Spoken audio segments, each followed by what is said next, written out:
అంటే జీవితంలో ఒక ఖచ్చితమైనటువంటి నిర్ణయానికి వచ్చినవాడు కదా. పొంగులాగా ఉండకూడదు. పొంగు ఎప్పటికైనా పోయిపోలే అని ఒక సామెత ఉంది కదా. కాబట్టి పొంగులాగా విశ్వాస జీవితం ఉండకూడదు. లేస్తే లేడి పొరుగు అన్నట్టు ఉండకూడదు, లేకపోతే నత్త పొరుగు అన్నట్టు, నత్తనడక అన్నట్టు ఉండకూడదు. కాబట్టి ప్రభు బిడ్డలారా, ఒక ఖచ్చితమైన నిర్ణయం ఎలీషాకు ఉంది. కాబట్టి ఏలియా దగ్గర అలాంటి ఆత్మను, అలాంటి శక్తి కలిగిన ఆత్మను పొందుకొని దైవజనుడి కంటే కూడా మరి కాస్త వాడబడటానికి దేవుడు సహాయం చేశాడు. కాబట్టి దైవజనమ, ఈ దినం ఆలోచించండి.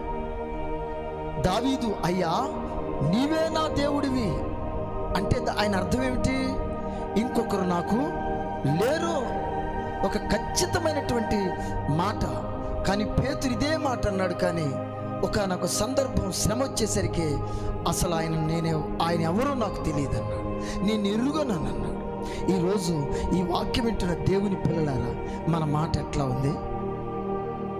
మన మాట ఎట్లా ఉంది? ఆలోచిద్దాం. మన నిర్ణయాలు ఎట్లా ఉన్నాయి? చెబుతున్నాం, బోలుడని చెప్తాం, మనకు కూడా అనిపిస్తుంది. కానీ ఒక శ్రమ, ఒక కష్టం వచ్చేసరికి దేవుడే మాకు దేవుడు అనేటువంటి పరిస్థితి రాలేకపోతుంది. దేవుని మీద సాధ్యమైనంత వరకు తిట్టుకుంటూ ఉంటాం. ఎన్నోసార్లు మళ్ళీ చెబుతున్నా,